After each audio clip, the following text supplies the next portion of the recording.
இருதயத்தின் காயத்தை மாற்றி உன்னை குணமாக்குகிற தேவன் என்று சொல்லுகிறார்.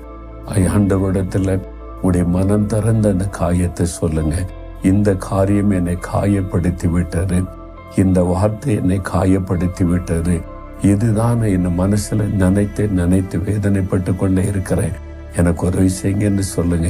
இன்றைக்கு அந்த காயத்தை மாற்றி அவர் ஆறுதல் படுத்தி குணமாக்கி உங்களுடைய வேதனைகளை நீக்கி சந்தோஷப்படுத்துவார். இருதயத்துல கை வைத்து சொல்லுங்க, ஆண்டவரே, இருதயம் காயப்பட்டு போனது, உள்ளத்துக்குள்ள இந்த வேதனை மன வேதனை துக்கப்படுத்தி கொண்டே இருக்கிறது.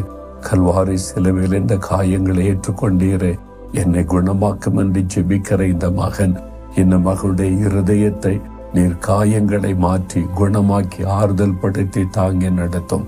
இயேசுவின் நாமத்தில் ஜெபிக்கிறேன் பிதாவே. ஆமேன், ஆமேன்.